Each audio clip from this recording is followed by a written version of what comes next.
Hello दोस्तों, स्वागत है आपका मेरे यूट्यूब चैनल परीक्षा प्लान में। तो कैसे हैं आप लोग? आई होप अच्छे होंगे। तो आज से ईवीएस के इम्पोर्टेंट क्वेश्चन की प्रैक्टिस शुरू होने जा रही है, क्योंकि ईवीएस का सिलेबस मैं कंप्लीट करवा चुकी हूँ। ईवीएस की जो क्लास 4th और 5th की बुक चलती है, उनके मैंने शॉर्ट हैंड रिटन नोट्स बनाए थे और उन नोट्स से मैंने आप लोगों को पढ़ाया था। प्ले लिस्ट बनी हुई है, वहां पर आप सभी वीडियो एक साथ प्राप्त कर सकते हैं। कुल 21 वीडियो हैं क्लास 4th और 5th की। और जो क्लास 3rd की बुक अपडेट हो गई है, तो उसकी समरी भी मैंने आप लोगों को पढ़ा दी है। कुल 4 वीडियो में मैंने क्लास 3rd को कंप्लीट करवा दिया है। एक एक वीडियो में मैंने 3-3 लेसन को कंप्लीट किया है। तो आप सभी वीडियो देख सकते हैं, मैंने प्ले लिस्ट बना दी है, वहां पर आप इन्हें एक साथ प्राप्त कर सकते हैं। आज से मैं प्रैक्टिस करवाने जा रही हूँ। तो प्रैक्टिस में आपको 15 प्रश्न एनसीईआरटी के और 15 पेडागोजी के मिलेंगे। तो चलिए वीडियो को शुरू करते हैं। वीडियो देखने के बाद यदि आपको अच्छा लगे तो वीडियो को लाइक और शेयर कीजिएगा, और यदि आप चैनल पर नए हैं तो चैनल को सब्सक्राइब कर लीजिए। तो चलिए शुरू करते हैं आज के वीडियो को। तो पहला प्रश्न दिया गया है, निम्नलिखित में से वह युगल चुनिए जो हमारे देश के एक राज्य और एक केंद्र शासित प्रदेश से मिलकर बना है। पहला विकल्प है मणिपुर और जम्मू कश्मीर, दूसरा है असम और उड़ीसा, तीसरा है उत्तराखंड और मेघालय, और चौथा है तेलंगाना और अरुणाचल प्रदेश। तो भारत में 28 राज्य और 8 केंद्र शासित प्रदेश हैं। केंद्र शासित प्रदेश कौन कौन से हैं आपको नाम याद रखने हैं। दिल्ली, चंडीगढ़, जम्मू और कश्मीर, लद्दाख, लक्षद्वीप, पुदुचेरी, अंडमान व निकोबार द्वीप समूह और दादरा नगर हवेली, दमन एवं दीव। इनके नाम आपको याद रखने हैं। ये 8 केंद्र शासित प्रदेश हैं। अब इसमें उस विकल्प को बताना है जिसमें एक राज्य और एक केंद्र शासित प्रदेश है। तो पहले विकल्प में आप देखते हैं मणिपुर एक राज्य है और जम्मू कश्मीर एक केंद्र शासित प्रदेश है। तो पहला विकल्प आपका सही हो जाएगा। अगले प्रश्न पर चलते हैं। अगला प्रश्न दिया गया है, मध्य प्रदेश के 3 निकटवर्ती राज्य हैं। मध्य प्रदेश के 3 निकटवर्ती राज्य बताने हैं। पहला विकल्प है गुजरात, महाराष्ट्र, छत्तीसगढ़, दूसरा है उत्तर प्रदेश, राजस्थान, बिहार, तीसरा है गुजरात, उत्तर प्रदेश, तेलंगाना, और चौथा है झारखंड, राजस्थान, उड़ीसा। तो चलिए आपको मैप में समझाते हैं। मध्य प्रदेश के 3 निकटवर्ती राज्य पूछे गए हैं। तो आप लोग मैप में देखिएगा कि ये है मध्य प्रदेश, ये इसके पास गुजरात है, राजस्थान भी है, उत्तर प्रदेश भी इसकी सीमा के साथ लगा हुआ है, छत्तीसगढ़ भी लगा है, महाराष्ट्र भी लगा है। अब विकल्प हमें वो चुनना है जिसमें तीनों राज्य इसकी सीमा से लगे हुए हैं, ऐसा विकल्प चुनना है। तो चलिए चलते हैं प्रश्न पर।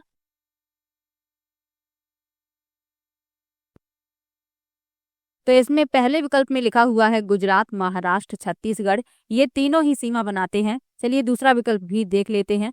उत्तर प्रदेश, राजस्थान, लेकिन बिहार इसके साथ सीमा नहीं बनाता। गुजरात, उत्तर प्रदेश, तेलंगाना नहीं बनाता।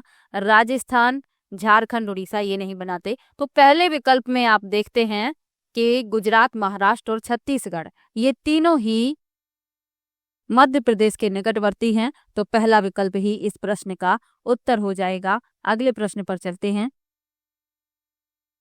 लिखा है आपका घर X और आपका विद्यालय Y पर स्थित है तथा X और Y के बीच एक व्यस्त मार्ग है। अतः आप अपने विद्यालय पहुंचने के लिए पहले 200 मीटर ठीक पश्चिम में जाते हैं, फिर ठीक उत्तर दिशा में 80 मीटर लंबा सुरंग मार्ग पार करते हैं और अंत में ठीक पूर्व दिशा में 200 मीटर चलकर अपने विद्यालय पहुंचते हैं। आपके विद्यालय के सापेक्ष आपका घर है। तो चलिए जैसा जैसा लिखा है वैसे वैसे चलते जाएंगे। आप लोगों को पता होगा कि ये होता है पूर्व, ये होता है पश्चिम, ऊपर की तरफ उत्तर, और ये होता है दक्षिण। ये दिशाएं आपको पता होंगी। अब इसमें जैसा लिखा है वैसे चलते जाएंगे।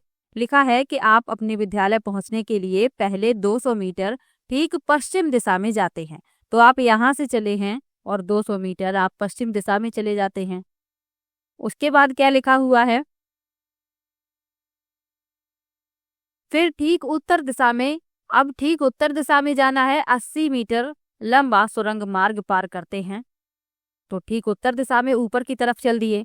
उसके बाद लिखा है और अंत में ठीक पूर्व दिशा में, यानी पूर्व दिशा इधर की तरफ है, फिर से पूर्व दिशा में 200 मीटर चलकर अपने विद्यालय पहुंचते हैं।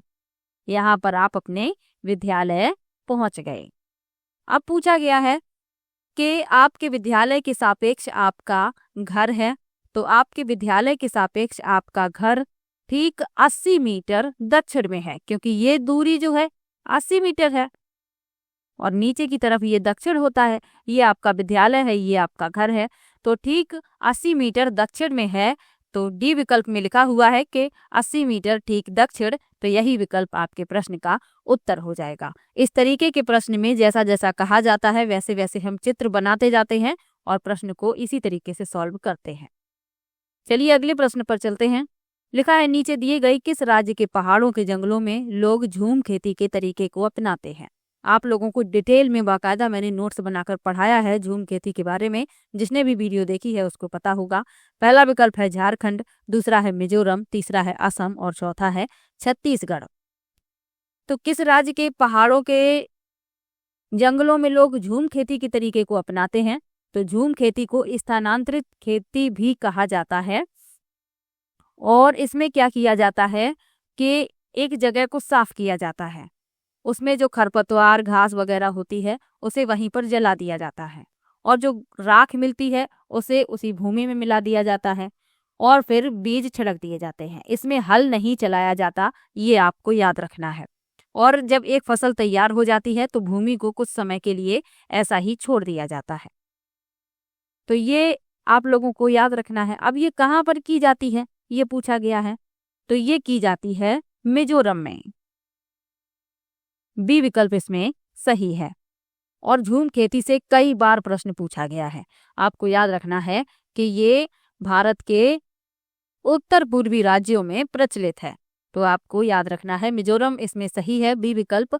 अगले प्रश्न पर चलते हैं। लिखा है, हमारे देश में पाए जाने वाले अति सामान्य पक्षियों का वह युगल यानी जोड़ा चुनिए जिनकी दृष्टि श्रेष्ठ होती है और जो हमारी तुलना में वस्तुओं को 4 गुनी अधिक दूरी से स्पष्ट देख सकते हैं।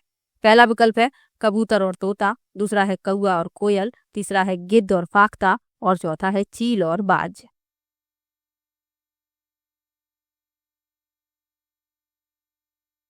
तो इसमें उन पक्षियों के समूह को बताना है जो मनुष्य की तुलना में 4 गुनी अधिक दूरी से वस्तुओं को स्पष्ट देख सकते हैं। तो आप लोगों को मैंने पढ़ाया है और आपको पता भी होगा। तो चील, बाज और गिद्ध ये मनुष्य से 4 गुना अधिक दूरी से स्पष्ट वस्तुओं को देख सकते हैं। तो इसमें जो डी विकल्प है वही सही हो जाएगा। इनकी जो दृष्टि होती है बहुत अच्छी होती है और मनुष्य की तुलना में ये वस्तुओं को 4 गुनी अधिक दूरी से स्पष्ट देख सकते हैं। चील, बाज और गिद्ध, गिद्ध भी साथ में याद रखना है। तो इसमें डी विकल्प है वही इस प्रश्न का उत्तर हो जाएगा। और पक्षियों के बारे में डिटेल में मैंने आपको पढ़ाया है तो आपको याद भी होगा और अभी जो प्रश्न आते जाएंगे तो मैं आपको बताती भी जाऊंगी। लिखा है, मच्छरों द्वारा फैलने वाले 2 रोगों का समुच्चय चुनिए। तो इस प्रश्न में उस विकल्प को बताना है जिसमें मच्छरों द्वारा फैलने वाले रोग हैं। पहला विकल्प है हैजा और मियादी बुखार, दूसरा है हैजा और मलेरिया, तीसरा है मियादी बुखार और मलेरिया और चौथा है डेंगू और चिकनगुनिया।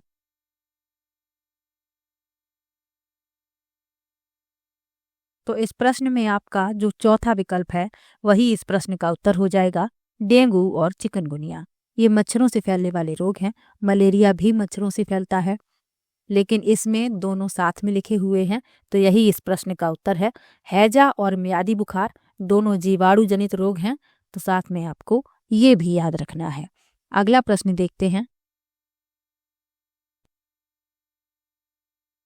लिखा है, पहाड़ी क्षेत्र की किसी लड़की ने अपने राज्य के अधिकांश घरों के बारे में निम्नलिखित विवरण दिया। हमारे यहाँ वर्षा बहुत होती है, हिमपात भी होता है। जब ठंड अधिक हो जाती है तब धूप में बैठना अच्छा लगता है। हमारे घर पत्थर अथवा लकड़ी से बनाए जाते हैं। हमारे घरों की छतें ढालू होती हैं। यह राज्य होना चाहिए। पहला विकल्प है हिमाचल प्रदेश, दूसरा है असम, तीसरा है बिहार और चौथा है लद्दाख।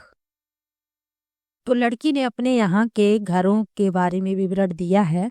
तो लड़की ने बताया है कि हमारे यहाँ वर्षा बहुत होती है और हिमपात भी होता है और जब अधिक ठंड हो जाती है तब धूप में बैठना अच्छा लगता है। और हमारे घर पत्थर अथवा लकड़ी के बनाए जाते हैं। हमारे घरों की छतें ढालू होती हैं। तो ऐसे घर बनाए जाते हैं हिमाचल प्रदेश में, क्योंकि यहाँ पर वर्षा भी होती है और ठंड भी यहाँ पर बहुत अधिक होती है और बर्फबारी भी यहाँ पर होती है। तो इसीलिए यहाँ इस तरीके के घर बनाए जाते हैं। पहला विकल्प इस प्रश्न का उत्तर हो जाएगा। अब असम के घरों के बारे में भी प्रश्न पूछा जाता है। तो असम में जो घर बनाए जाते हैं वह मजबूत बांस के खंभों पर जमीन से 10 से 12 फीट ऊंचाई पर बनाए जाते हैं, क्योंकि असम में बारिश बहुत होती है, बाढ़ भी आ जाती है। तो जो बारिश का और बाढ़ का पानी है घर के अंदर ना आए, इसीलिए इस तरीके के घर बनाए जाते हैं। घर लकड़ी के बनाए जाते हैं, ये भी आपको याद रखना है। और जो छतें होती हैं वो ढालू बनाई जाती हैं ताकि पानी आराम से नीचे बह जाए। तो असम के घरों से कई बार प्रश्न पूछा जाता है, तो आपको ये सब याद रखना है। लद्दाख में घर कैसे बनाए जाते हैं? तो लद्दाख में 2 मंजिला घर बनाए जाते हैं। नीचे वाली जो मंजिल होती है उसमें कोई भी खिड़की नहीं होती और नीचे की मंजिल में जानवरों को रखा जाता है। ऊपर घर के सदस्य रहते हैं। जब बहुत अधिक सर्दी होती है तो घर के सभी सदस्य भी नीचे वाली मंजिल में रहने के लिए आ जाते हैं। तो आपको ये सब याद रखना है। घर जो है पत्थर को एक के ऊपर एक रखकर बनाए जाते हैं और जो छतें होती हैं, अंदर जो फर्श होता है वो लकड़ी का होता है और लकड़ी की ही सीढ़ियाँ बनाई जाती हैं। तो ये सब मैं आपको डिटेल में पढ़ा चुकी हूँ, फिर भी मैंने बता दिया है क्योंकि आपको याद रहे। तो इसमें पहला विकल्प इस प्रश्न का उत्तर हो जाएगा। अगला प्रश्न देखते हैं। लिखा है डल झील हमारे देश का सबसे प्रसिद्ध पर्यटन स्थल है। इस झील में हाउस बोट हैं जिसमें लोग यानी पर्यटक रहना पसंद करते हैं। वे शिकारा में बैठकर चप्पू चलाना चाहते हैं। यह झील जिस शहर में स्थित है वह शहर है। पहला विकल्प है उदयपुर, दूसरा है जयपुर, तीसरा है हैदराबाद और चौथा है श्रीनगर। तो डल झील जो है वह श्रीनगर में है। डी विकल्प इसमें सही हो जाएगा। उदयपुर और जयपुर राजस्थान के शहर हैं और हैदराबाद जो है ये दक्षिण भारत का एक शहर है। तो आपको ये भी याद रखना है। इस प्रश्न में डी विकल्प सही है। डल झील श्रीनगर में है, ये आपको याद रखना है। अगले प्रश्न पर चलते हैं। लिखा है मच्छर प्रायः हमें परेशान करते हैं, अंधेरे में भी वे हमें ढूंढ सकते हैं। पहला विकल्प है हमारे सांसों के कंपनों द्वारा, दूसरा है सांस द्वारा छोड़ी गई वायु की गर्मी से, तीसरा है सांस द्वारा छोड़ी गई वायु की गंध द्वारा और चौथा है पैरों के तलवों की गंध और हमारे शरीर की गर्मी से। तो मच्छर जो होते हैं अंधेरे में भी इंसान को ढूंढ लेते हैं। क्यों ढूंढ लेते हैं? क्योंकि इन्हें पैरों के तलवों की गंध आती है। हमारे शरीर की गर्मी से भी ये हमें ढूंढ लेते हैं। तो इसमें डी विकल्प सही हो जाएगा। तो आपने देखा होगा कि मच्छर जो है सबसे पहले पैरों में ही काटते हैं, क्योंकि इन्हें पैरों के तलवों की गंध आती है और ये शरीर की गर्मी को भी महसूस करते हैं। तो डी विकल्प इसमें सही है। अगले प्रश्न पर चलते हैं। अगला प्रश्न है, ये पहेली दी गई है और पहेलियां भी मैंने आप लोगों को पढ़ाई हैं। तो लिखा है कूटी जाती पीसी जाती, भोजन तीखा खूब बनाती, खाने में ज्यादा होने पर मुंह से निकले सीसी, आंख और नाक से निकले पानी, याद दिला दूं नानी, सोचो सोचो कौन हूं मैं, जल्दी बोलो कौन हूं मैं। तो इसका हल आप लोगों को बताना है। तो आप लोग समझ ही गए होंगे कि भोजन को तीखा कौन बनाता है? लाल मिर्च बनाती है। तो विकल्प पढ़ने की आवश्यकता ही नहीं है। डी विकल्प इसमें सही हो जाएगा। तो ये प्रश्न भी पूछा गया है, इस तरीके के भी प्रश्न पूछे जाते हैं। तो आपको ये पहेलियां भी याद रखनी हैं। अगले प्रश्न पर चलते हैं। लिखा है राजस्थान के रेगिस्तानी इलाके में मुख्यतः पाए जाने वाले खेजड़ी वृक्ष के विषय में नीचे दिए गए कथनों पर विचार कीजिए। लिखा है इस वृक्ष को उगाने के लिए अधिक जल की आवश्यकता नहीं होती। यह वृक्ष बहुत उपयोगी है। इसकी छाल से दवाइयाँ बनाई जाती हैं और लोग इसके फलों को खाना पसंद करते हैं। इस वृक्ष की लकड़ी को शीघ्र ही कीड़ा लग जाता है, अतः इमारती लकड़ी की भांति उपयोग नहीं किया जाता। यह छायादार वृक्ष नहीं है। और 5वें में लिखा है इस क्षेत्र के जानवर इस वृक्ष की पत्तियों को खाना पसंद करते हैं। अब इनमें जो सत्य कथन है वह बताने हैं। तो खेजड़ी वृक्ष के बारे में मैंने आपको कई बार पढ़ाया है और जब मैंने शॉर्ट नोट्स से पढ़ाया उसमें भी मैंने आपको पढ़ाया है तो आपको खेजड़ी वृक्ष के बारे में क्या क्या याद रखना है कि जो खेजड़ी वृक्ष है यह राजस्थान का राजकीय वृक्ष है और यह शुष्क इलाके में पाया जाता है। इसको अधिक पानी की आवश्यकता नहीं होती। तो इसमें पहला विकल्प सही हो जाता है, पहला कथन सही हो जाता है। और क्या याद रखना है कि यह जो वृक्ष है इसकी लकड़ी को कभी भी कीड़ा नहीं लगता है। इसकी जो लकड़ी होती है इसमें कभी भी कीड़ा नहीं लगता है और इसकी जो छाल होती है उससे दवाइयाँ बनाई जाती हैं और इसकी जो फलियाँ होती हैं उनकी सब्जी बनाई जाती है। तो इसमें जो बी विकल्प लिखा है वह भी सही है कि इसकी छाल की दवाइयाँ बनाई जाती हैं और इसके फलों को लोग खाना पसंद करते हैं। तो इसकी जो फलियाँ होती हैं उनकी सब्जी बनाई जाती हैं। तो ए भी सही है, बी भी सही है। और इसकी लकड़ी में कीड़ा नहीं लगता और सी में लिखा है कि इस वृक्ष की लकड़ी को शीघ्र ही कीड़ा लग जाता है। तो ये तो गलत हो गया। और यह छायादार वृक्ष होता है और इसकी छाया में बच्चे खेलना पसंद करते हैं और जानवर इसकी पत्तियों को खाते हैं। तो डी में लिखा है कि यह छायादार नहीं है, तो ये भी गलत हो गया। और ई इसमें सही है कि इस क्षेत्र के जानवर इस वृक्ष की पत्तियों को खाना पसंद करते हैं। तो ए भी सही है, बी भी सही है, ई भी सही है, यानी कि जो चौथा विकल्प है वही इस प्रश्न का उत्तर है। अगला प्रश्न दिया गया है, निम्नलिखित में से वह राज्य चुनिए जहां के लोग नारियल के तेल में पकी तली समुद्री मछली खाना पसंद करते हैं। पहला विकल्प है गोवा, दूसरा है तेलंगाना, तीसरा है छत्तीसगढ़ और चौथा है झारखंड। तो नारियल के तेल में पकी हुई मछली खाना पसंद करते हैं गोवा के लोग, क्योंकि नारियल के पेड़ गोवा में आप देख सकते हैं, वहाँ पर नारियल खूब पैदा होता है। तो यहाँ के लोग जो समुद्री मछली होती है उसे नारियल के तेल में पकाकर खाते हैं। पहला विकल्प इसमें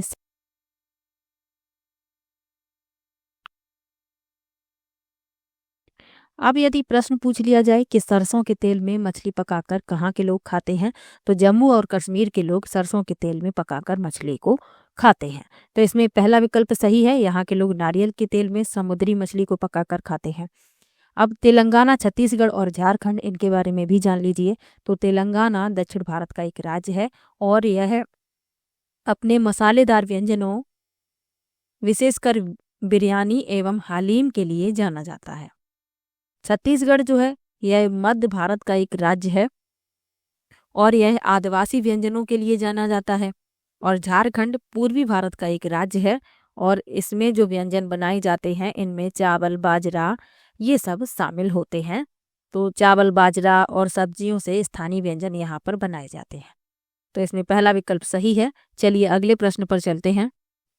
अगला प्रश्न दिया गया है, किसी व्यक्ति ने किसी राज्य के ग्रामीण क्षेत्र के लोगों की जीवन शैली का परीक्षण करके अपने विचारों को इस प्रकार व्यक्त किया। यहाँ का रहन सहन साधारण है।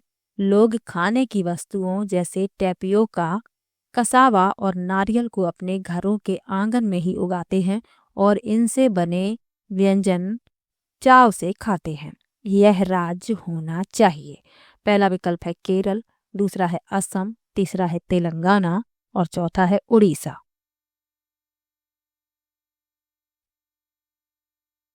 तो व्यक्ति क्या बताता है कि यहाँ का रहन सहन साधारण है और लोग खाने की वस्तुओं जैसे टैपियोका और नारियल को अपने घरों में ही उगाते हैं।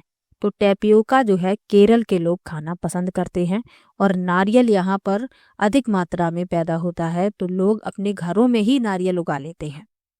तो पहला विकल्प इसमें सही हो जाएगा, केरल। अब लिखा हुआ है असम, तेलंगाना, उड़ीसा, इनके बारे में भी जान लीजिए। तो असम जो है पूर्वोत्तर भारत का एक राज्य है जो अपनी चाय की खेती, रेशम उत्पादन और वन्य जीव के लिए जाना जाता है। एक प्रश्न पूछ लिया जाता है कि काजीरंगा राष्ट्रीय उद्यान कहाँ पर है, तो ये असम में स्थित है और यहाँ पर एक सींग वाले गैंडे पाए जाते हैं। तेलंगाना, तो तेलंगाना के बारे में अभी आपको बताया था कि ये दक्षिण भारत का एक राज्य है और मसालेदार व्यंजनों के लिए ये प्रसिद्ध है। और उड़ीसा जो है पूर्वी भारत का एक राज्य है जो अपनी जनजातीय संस्कृति, हस्तशिल्प और प्राचीन मंदिरों के लिए जाना जाता है। तो साथ में ये भी जानते चलिए, क्योंकि प्रश्न आपका किसी भी तरीके से पूछा जाए लेकिन प्रश्न गलत नहीं होना चाहिए। तो इसमें पहला विकल्प आपका उत्तर हो जाता है। अगले प्रश्न पर चलते हैं। लिखा है, मिजोरम के जंगलों में की जाने वाली झूम खेती के बारे में नीचे दिए गए कथनों पर विचार कीजिए। पहला लिखा है, एक फसल काटने के पश्चात उस भूमि को खुला छोड़ देते हैं, उस पर कुछ वर्षों तक कुछ भी नहीं उगाया जाता। बी में लिखा है, इस भूमि पर उगने वाले बांसों और खरपतवारों को काट कर जला दिया जाता है। तीसरे में लिखा है, इसके पश्चात बीज बोने से पहले इस भूमि को गहरा जोता जाता है। चौथे में लिखा है, रासायनिक उर्वरकों और कीटनाशकों का उपयोग आवश्यकता अनुसार किया जाता है। और चौथे में लिखा है, एक ही खेत में भिन्न भिन्न प्रकार की फसलें जैसे मक्का, चावल, मिर्च और सब्जियों को उगाया जाता है। तो अब इसमें आपको बताना है कि झूम खेती के बारे में कौन से कथन सही है।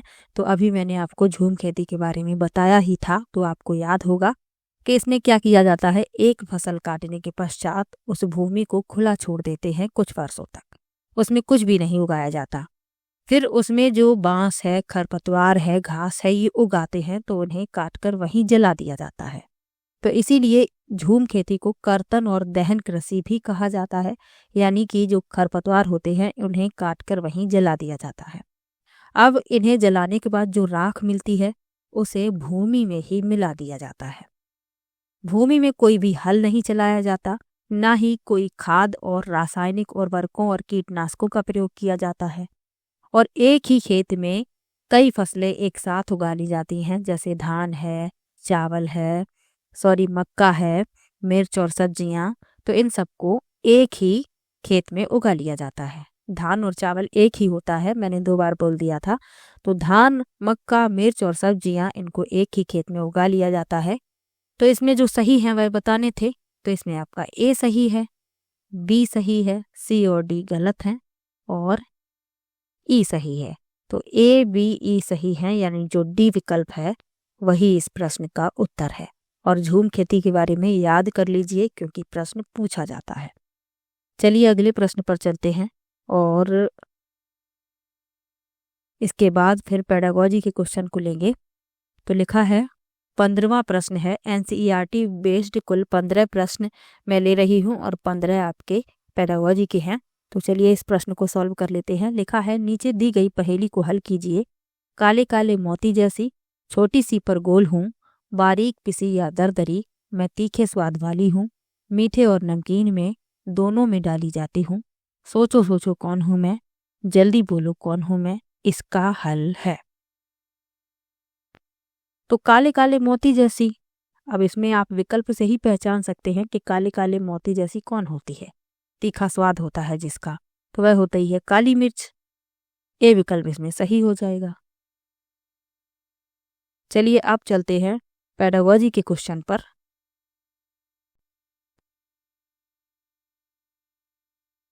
तो 16वां प्रश्न पेडागोजी का है, तो चलिए इसको सॉल्व करते हैं। लिखा है, प्राथमिक स्तर पर ईवीएस को एक एकीकृत दृष्टिकोण में संचालित करने की सिफारिश की जाती है। सबसे उपयुक्त कारण है। पहला विकल्प है, ईवीएस विषयों से मुद्दों को आकर्षित करता है, जैसे विज्ञान, सामाजिक विज्ञान और पर्यावरण शिक्षा। दूसरा है, यह समग्र समझ विकसित करने में मदद करता है।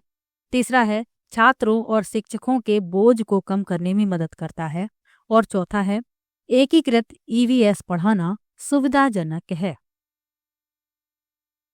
अब इसमें जो सबसे उपयुक्त कारण है, कहा गया है कि प्राथमिक स्तर पर ईवीएस को एक एकीकृत दृष्टिकोण में संचालित करने की सिफारिश की जाती है।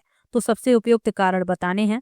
तो इसमें जो पहला लिखा हुआ है कि ईवीएस विषयों से मुद्दों को आकर्षित करता है, जैसे विज्ञान, सामाजिक विज्ञान और पर्यावरण शिक्षा, तो ये सही है।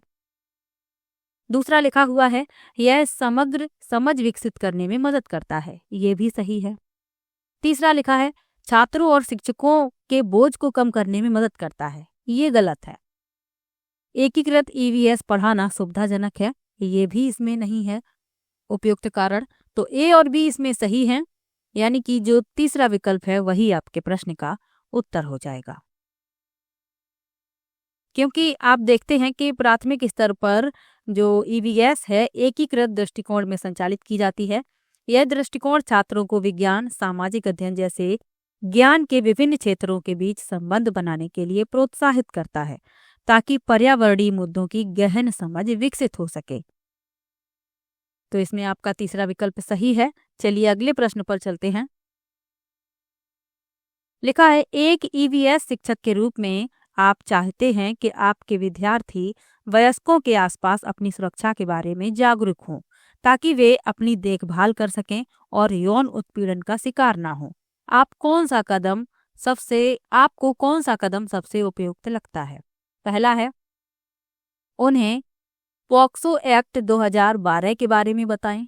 दूसरा है, उन्हें अजनबियों से दूर रहना सिखाएं। तीसरा है, गुड टच और बैड टच के बारे में वर्कशॉप आयोजित करें। और चौथा है, छात्राओं के लिए आत्मरक्षा कार्यशाला आयोजित करें।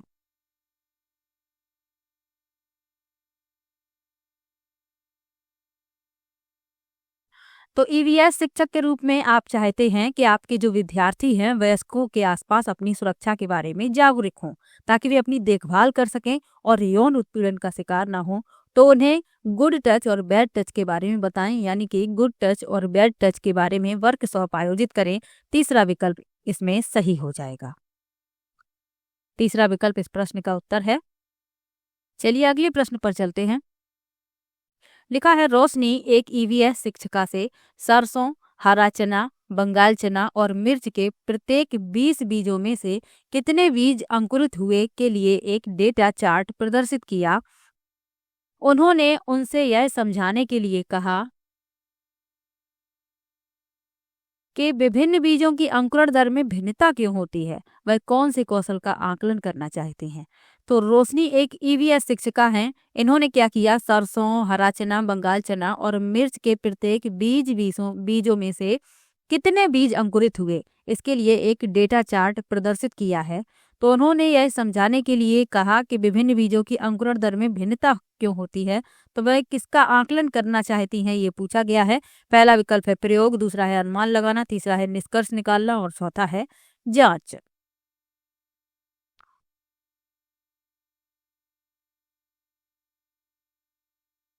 तो शिक्षिका ने क्या किया है कि डेटा चार्ट प्रदर्शित कर दिया है और अब वे क्या कह रही हैं कि विभिन्न बीजों की अंकुरण दर में भिन्नता क्यों है, तो यानी कि वह निष्कर्ष निकालना कौशल का आकलन करना चाहती हैं, क्योंकि बच्चे डेटा चार्ट को पढ़ेंगे, अंतर को समझेंगे, कारणों का पता लगाएंगे, तो ये निष्कर्ष निकालने में आएगा। तीसरा विकल्प इस प्रश्न का उत्तर हो जाएगा। अब जो और विकल्प लिखे हुए हैं, प्रयोग, अनुमान लगाना, जांच, ये क्या है, ये भी। तो प्रयोग करना क्या है? प्रयोग करना है कि परीक्षण या परीक्षण करने का उल्लेख करना। अनुमान लगाना क्या है? वर्तमान डेटा के आधार पर भविष्य के परिणामों के बारे में अनुमान लगाना, यानी कि बताना। और जांच क्या है? जांच एक व्यापक शब्द है जिसमें प्रयोग और डेटा विश्लेषण सहित विभिन्न गतिविधियां शामिल हैं।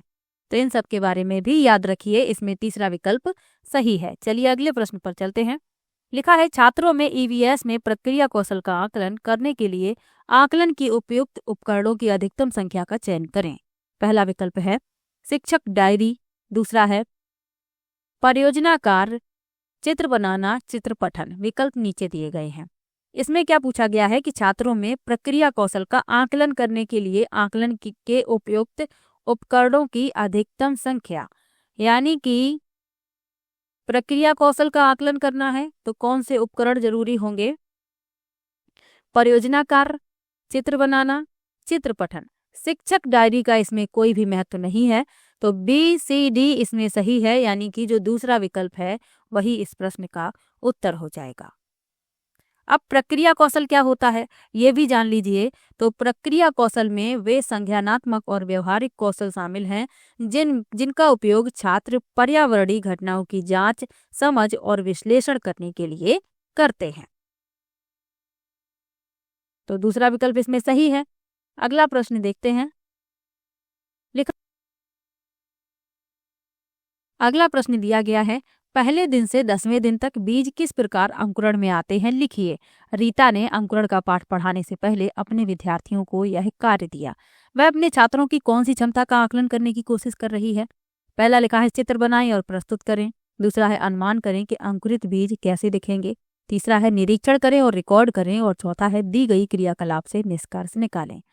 तो शिक्षिका जो है अंकुरण का पाठ पढ़ाना चाहती हैं, लेकिन पहले उन्होंने छात्रों से ये कहा है कि पहले दिन से 10वें दिन तक बीज किस प्रकार अंकुरण में आते हैं, ये आपको लिखना है।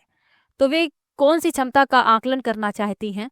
तो चित्र बनाए प्रस्तुत करें, ये तो इसमें नहीं आएगा क्योंकि ईवीएस पढ़ाना है आपको, चित्रकला नहीं पढ़ानी जिसमें चित्र बनाए जाएं, तो ए इसमें नहीं आएगा। अनुमान करें कि अंकुरित बीज कैसे दिखेंगे, ये सही है क्योंकि उन्होंने लिखने के लिए कहा है, चित्र बनाने के लिए नहीं कहा, तो इसमें बी सही होगा। निरीक्षण करें और रिकॉर्ड करें, ये भी सही है कि बीज किस प्रकार अंकुरण में आ रहे हैं इसका निरीक्षण करना है और फिर लिखना है, और दी गई क्रियाकलाप से निष्कर्ष निकालें, ये भी सही है, यानी बी सी डी सही है। तीसरा विकल्प इस प्रश्न का उत्तर हो जाएगा। चलिए अगले प्रश्न पर चलते हैं। लिखा है ईवीएस में पर्यावरण अर्थात, पहला विकल्प लिखा हुआ है मानव निर्मित पर्यावरण, दूसरा प्राकृतिक पर्यावरण, तीसरा सामाजिक पर्यावरण और चौथा सांस्कृतिक पर्यावरण।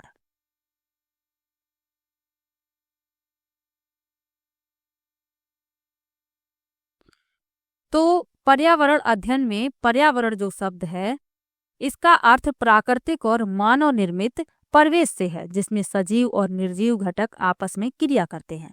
इसमें हवा, पानी, मिट्टी, पौधे और जानवर से लेकर मानव संरचनाएं, संस्कृतियां और गतिविधियां सब कुछ शामिल हैं। तो इसमें पूछा गया है कि ईवीएस में पर्यावरण अर्थात मानव निर्मित पर्यावरण, प्राकृतिक पर्यावरण, सामाजिक पर्यावरण, सांस्कृतिक पर्यावरण चारों शामिल हैं, यानी ए बी सी डी चौथा विकल्प इस प्रश्न का उत्तर हो जाएगा। चलिए अगले प्रश्न पर चलते हैं। लिखा है ईवीएस कक्षाओं में मानचित्र पठन गतिविधि छात्रों में कुछ योग्यताओं और कौशलों का विकास करता है। वे हैं, पहला है स्थानों की सापेक्ष स्थिति को समझना, दूसरा है स्थानों की दिशाओं को समझना, तीसरा है प्रतीकों और पैमानों को समझना, और चौथा है पैमाने के नक्शे के अनुसार सटीक रूप से आरेखण। तो इसमें पूछा गया है कि ईवीएस में मानचित्र पठन गतिविधि छात्रों में कुछ योग्यताओं और कौशलों का विकास करती हैं। तो क्या क्या विकास करती हैं? स्थानों की सापेक्ष स्थिति को समझना, स्थानों की दिशाओं को समझना, प्रतीकों और पैमानों को समझना, लेकिन पैमाने के नक्शे के अनुसार सटीक रूप से आरेखण इसका विकास नहीं होता। ए बी सी इसमें सही है, यानी कि पहला विकल्प इस प्रश्न का उत्तर हो जाएगा।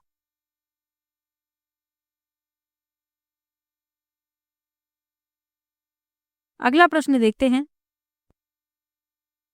लिखा है अभिकथन और कारण वाला प्रश्न है। अभिकथन दिया गया है ईवीएस की पाठ्य पुस्तकों में कहानियों और आख्यानों का उपयोग किया गया है। कारण दिया गया है उद्देश्य है कि बच्चे को संवेदनशील बनाना, क्योंकि वह कहानी में पात्रों के साथ तदानुभूति रख सकता है। पाठ्य पुस्तकें बच्चों को हमारे समाज के भीतर मौजूद व्यापक मतभेदों के प्रति संवेदनशील बनाना चाहिए।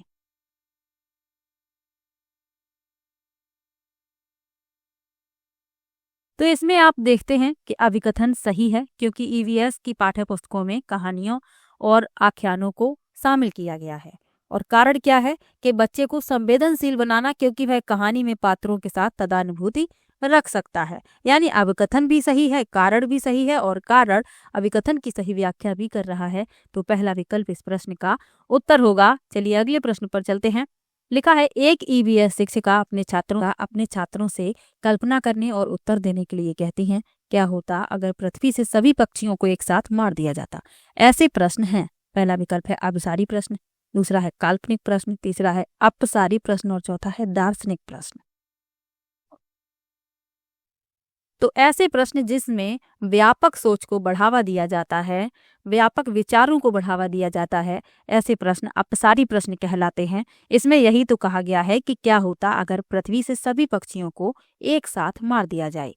तो बच्चे जो है व्यापक रूप से सोचेंगे कि क्या होगा यदि सभी पक्षी मर जाएं। तो ऐसे प्रश्न अपसारी प्रश्न होते हैं। तीसरा विकल्प इस प्रश्न का उत्तर हो जाएगा। अभिसारी, काल्पनिक और दार्शनिक, इन प्रश्नों के बारे में भी जान लीजिए। तो अभिसारी प्रश्न क्या होते हैं? एक प्रश्न जो एकल सही उत्तर या जानकारी के एक विशिष्ट टुकड़े की तलाश करता है, यानी कि इसका बंधा बंधाया उत्तर होता है, सटीक उत्तर होता है। काल्पनिक प्रश्न क्या होते हैं? एक प्रश्न जो संभावित परिणामों पर विचार करने के लिए कल्पना की गई परिदृश्यों स्थितियों का पता लगाता है। और दार्शनिक प्रश्न क्या होते हैं? जो मौलिक अवधारणाओं, मूल्यों या अमूर्त विचारों में तल्लीन होता है, अक्सर स्पष्ट या निश्चित उत्तर के बिना। तो ये होता है दार्शनिक प्रश्न। इसमें तीसरा विकल्प सही है। ये याद रखिएगा कि व्यापक सोच को बढ़ावा देने वाले प्रश्न अपसारी प्रश्न कहलाते हैं। चलिए अगले प्रश्न पर चलते हैं। लिखा है, एनसीईआरटी की 5वीं कक्षा की पाठ्य पुस्तक में झारखंड में रहने वाली सूर्यमणि की एक वास्तविक कहानी है। यह अध्याय आदिवासी जीवन और सूर्यमणि की भूमिका को दर्शाता है। छात्रों के लिए प्रासंगिक अध्याय द्वारा संबोधित सबसे महत्वपूर्ण पहलू का चयन करें। पहला लिखा है, जनजातीय समुदायों के बारे में लोकप्रिय धारणाएं और पूर्वाग्रह। दूसरा है, वनवासियों और उनके पास रहने वाले जंगलों के बीच घनिष्ठ संबंध। तीसरा है, लड़कियों की शिक्षा कैसे उनके जीवन को बदलती है। और चौथा है, जनजातीय आदिवासियों द्वारा उपयोग किए जाने वाले वन उत्पाद। तो कक्षा 5 की जो एनसीईआरटी की ईवीएस की बुक है उसमें सूर्यमणि के बारे में बताया गया है कि कैसे उन्होंने शिक्षा प्राप्त करके अपने जीवन को बदला और अपने समुदाय के लोगों को भी जागरूक किया, इसके बारे में बताया गया है। तो इसमें कौन से सही हैं, यानी छात्रों के लिए प्रासंगिक अध्याय द्वारा संबोधित सबसे महत्वपूर्ण पहलू का चयन करना है। तो जनजातीय समुदाय के बारे में लोकप्रिय धारणाएं और पूर्वाग्रह, तो इस पर फोकस नहीं किया गया है, तो इसमें ए नहीं आएगा। वनवासियों और उनके पास रहने वाले जंगलों के बीच घनिष्ठ संबंध, इसके बारे में बताया गया है। लड़कियों की शिक्षा कैसे उनके जीवन को बदलती है, इसके बारे में भी बताया गया है। और जनजातीय आदिवासियों द्वारा उपयोग किए जाने वाले वन उत्पाद, यानी वन से जो चीजें प्राप्त होती हैं उनका आदिवासी लोग प्रयोग करते हैं। तो बी सी डी इसमें सही है। दूसरा विकल्प इस प्रश्न का उत्तर हो जाएगा। चलिए अगले प्रश्न पर चलते हैं। लिखा है, समर अपने छात्रों से अपने परिवार के सदस्यों से सलाह लेने के लिए कहता है कि वे अलग अलग तरीकों से पकाई गई अलग अलग खाद्य पदार्थों के नामों का पता लगाएं, जैसे कि भाप देना, भूनना, उबालना, तलना आदि। सबसे उपयुक्त कारण है। पहला है, प्रयोग को प्रोत्साहित करना। दूसरा है, सामाजिक अंतःक्रिया में सुधार। तीसरा है, बच्चों को समूहों में कार्य करने के अवसर देना। और चौथा है, गृह कार्य को प्रोत्साहित करना।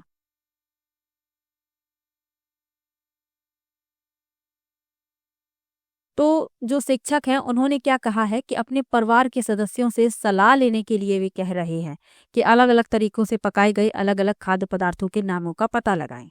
तो जो सबसे उपयुक्त कारण है सामाजिक अंतःक्रिया में सुधार करना, क्योंकि बच्चे बड़ों से पूछेंगे।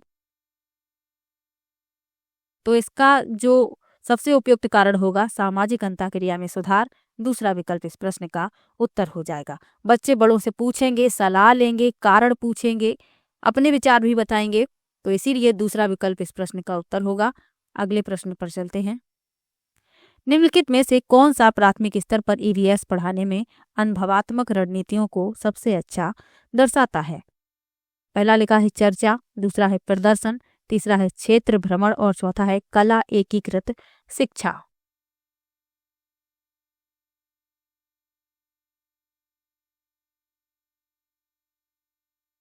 तो इसमें कौन प्राथमिक स्तर पर ईवीएस पढ़ाने में अनुभवात्मक रणनीतियों को सबसे अच्छा दर्शाएंगे? तो चर्चा, क्षेत्र भ्रमण, कला एकीकृत शिक्षा। लेकिन प्रदर्शन इसमें नहीं आएगा। प्रदर्शन तो ए सी डी इसमें आएगा, यानी कि जो तीसरा विकल्प है वही इस प्रश्न का उत्तर होगा। चर्चा के द्वारा बच्चे अपने विचारों को प्रदर्शित करेंगे, दूसरे के विचारों को सुनेंगे, तो इसलिए चर्चा का महत्व होता है। क्षेत्र भ्रमण द्वारा बच्चे कक्षा के बाहर की दुनिया के बारे में जानेंगे।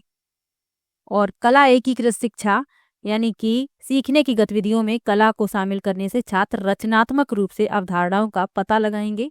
तो इसमें ए सी डी आएगा। तीसरा विकल्प इस प्रश्न का उत्तर है। प्रदर्शन इसमें शामिल नहीं किया जाएगा।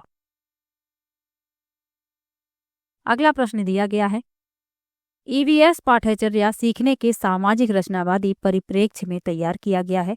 कथन 2 है, बच्चों के गहन अध्ययन के साथ बच्चों के सीखने के बारे में पियाजे के विचार सामाजिक रचनावादी परिप्रेक्ष्य का प्रतिनिधित्व करते हैं।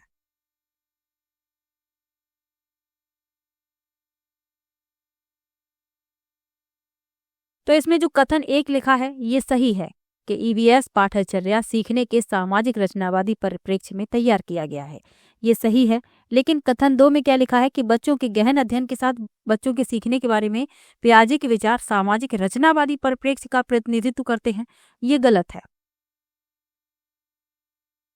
क्योंकि जो पियाजे के विचार हैं संज्ञानात्मक रचनावाद से जुड़े हैं, सामाजिक रचनावाद से नहीं जुड़े हैं, तो इसीलिए ये गलत हो जाएगा। सामाजिक रचनावाद का संबंध किससे है? तो वाइगोत्स्की का है। तो आपको ये अंतर याद रखना है, पियाजे जो हैं संज्ञानात्मक रचनावाद से जुड़े हैं। तो इसमें कथन 2 गलत हो जाता है, यानी कथन 1 सत्य है और कथन 2 असत्य है। जो तीसरा विकल्प है वही इस प्रश्न का उत्तर होगा। चलिए अगले प्रश्न पर चलते हैं। लिखा है निम्नलिखित में से कौन सी रणनीति यात्रा थीम को पढ़ाते समय जांच यानी इंक्वायरी को बढ़ावा देती है? पहला विकल्प है छात्रों से परिवहन के विभिन्न साधनों के चित्र एकत्र करने के लिए कहना। दूसरा है छात्रों को उनके या उनके पड़ोसियों के यात्रा के अनुभवों को बताने के लिए कहना। तीसरा है छात्रों को पुरानी कारों पर डिजिटल प्रस्तुति देने के लिए कहना। और चौथा है आसपास के क्षेत्रों में रुचि के विभिन्न स्थानों के चित्र दिखाना।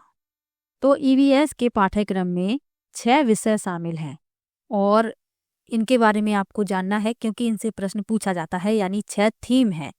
तो कौन कौन सी हैं? पहली है परिवार और दोस्त, दूसरा भोजन, तीसरा पानी, चौथा आश्रय, पांचवा यात्रा और छठवां वे चीजें जो हम बनाते हैं और करते हैं। ये तो 6 विषय हो गए। अब जो पहला मैंने बताया परिवार और दोस्त, इसमें 4 उप विषय शामिल हैं। कौन कौन से? रिश्ते, काम और खेल, जानवर और पौधे। तो ये आपको याद रखना है, यानी कि 6 थीम मैंने आपको बताई, 6 विषय मैंने आपको बताई। 6 विषय कौन कौन से बताए एक बार फिर से जान लीजिए। पहला मैंने आपको बताया परिवार और दोस्त, और इसी में 4 उप विषय शामिल हैं, यानी पहले में 4 उप विषय शामिल हैं। कौन कौन से हैं? रिश्ते, काम और खेल, जानवर और पौधे, ये 4। और जो 6 विषय बताए वो याद रखने हैं। भोजन, पानी, आश्रय, यात्रा, वे चीजें जो हम बनाते हैं और करते हैं। ये आपको याद रखना है, इनसे हर बार प्रश्न पूछा जाता है। अब इसमें पूछा गया है कि थीम यात्रा पढ़ानी है तो पढ़ाते समय जांच को बढ़ावा देगी कौन सी रणनीति? तो चलिए, तो इस प्रश्न में जो दूसरा विकल्प है वही इस प्रश्न का उत्तर हो जाएगा कि छात्रों से उनके या उनके पड़ोसियों के यात्रा के अनुभवों को बताने के लिए कहना। तो ये जांच को बढ़ावा देगा क्योंकि यह उन्हें व्यक्तिगत या देखे गए अनुभवों का पता लगाने, यात्रा के विभिन्न तरीकों के बारे में प्रश्न पूछने और कहानी सुनाने और प्रतिबिंब के माध्यम से यात्रा के विभिन्न पहलुओं को समझने के लिए प्रोत्साहित करता है। तो दूसरा विकल्प इस प्रश्न का उत्तर होगा। चलिए अगले प्रश्न पर चलते हैं। लिखा है ईवीएस पढ़ाते समय एक शिक्षक निम्नलिखित विधियों का पालन करता है। सोचो, जोड़ो, साझा करो, पारस्परिक सहपाठी, ट्यूशन, जिज्ञासा, रणनीति, सहपाठी पुनरीक्षण। ये उदाहरण हैं। ये किसके उदाहरण हैं ये पूछा गया है। पहला है सहपाठी समूह द्वारा सीखना, दूसरा है रचनात्मक उपागम, तीसरा है उपदेशात्मक उपागम और चौथा है आगमनात्मक उपागम। तो शिक्षक जो है ईवीएस पढ़ा रहे हैं और निम्न विधियों का पालन भी कर रहे हैं। सोचो, जोड़ो, साझा करो, पारस्परिक सहपाठी, ट्यूशन, जिज्ञासा, रणनीति, सहपाठी पुनरीक्षण। तो ये उदाहरण है सहपाठी समूह द्वारा सीखना। पहला विकल्प इस प्रश्न का उत्तर हो जाएगा। तो सहपाठी समूह द्वारा सीखना एक शैक्षिक दृष्टिकोण है जहां छात्र छोटे समूहों में मिलकर सीखते हैं, ज्ञान साझा करते हैं और समस्याओं का समाधान करते हैं। यह विधि छात्रों की सक्रिय भागीदारी पर जोर देती है क्योंकि वे सहयोग करते हैं, चर्चा करते हैं, अपने विचार प्रदर्शित करते हैं, दूसरे के विचारों को सुनते हैं। तो पहला विकल्प इसमें सही होगा। अब जो ये 3 विकल्प और लिखे हुए हैं, रचनात्मक उपागम, ये क्या है? तो यह एक शैक्षिक सिद्धांत है जहां शिक्षार्थी अनुभवों और प्रतिबिंब के माध्यम से अपनी समझ और ज्ञान का निर्माण करते हैं। उपदेशात्मक उपागम क्या है? तो एक शिक्षण विधि जो शिक्षक से छात्र तक ज्ञान के प्रत्यक्ष निर्देश और संचरण पर केंद्रित होती है, जिसमें अक्सर आख्यान और संरचित सामग्री वितरण शामिल होता है। और आगमनात्मक उपागम, तो यह एक शिक्षण रणनीति है जहां छात्र विशिष्ट उदाहरणों या डेटा का निरीक्षण करते हैं और फिर सामान्य सिद्धांतों या नियमों को प्राप्त करते हैं। यानी कि इसमें पहले उदाहरण दिए जाते हैं, उसके बाद नियम बताए जाते हैं। तो साथ में आपको ये भी याद रखना है। तो 15 प्रश्न आपके एनसीईआरटी बेस्ड हो गए और 15 आपके पेडागोजी के हो गए। किसी भी प्रश्न में आपको डाउट हो तो आप कमेंट बॉक्स में जरूर लिखिएगा। ईवीएस का सिलेबस मैं कंप्लीट करवा चुकी हूँ। क्लास 4th और 5th के मैंने नोट्स बनाकर आप लोगों को पढ़ा दिया। क्लास 3rd की मैंने समरी पढ़ा दी। क्लास 4th के नोट्स आप मेरे टेलीग्राम से प्राप्त कर सकते हैं। मैंने पूरी पीडीएफ बनाकर क्लास 4th की उस पर डाल दी है, तो वहाँ से आप उसे डाउनलोड कर सकते हैं। जल्द ही मैं क्लास 5th की भी पीडीएफ उस पर डाल दूंगी, तो आप लोग वहाँ से प्राप्त कर सकते हैं। और जिसने भी वीडियो नहीं देखे हैं तो अभी भी समय है, आप लोग 1 या 2 दिन में पूरी वीडियो देख सकते हैं, क्योंकि मैंने छोटी छोटी वीडियो बनाई हैं और प्लेलिस्ट बना दी है, वहाँ पर आप सभी वीडियो एक साथ प्राप्त कर सकते हैं। तो चलिए मिलते हैं नेक्स्ट वीडियो में, तब तक के लिए बाय बाय। और वीडियो कैसा लगा ये कमेंट बॉक्स में ज़रूर बताइएगा।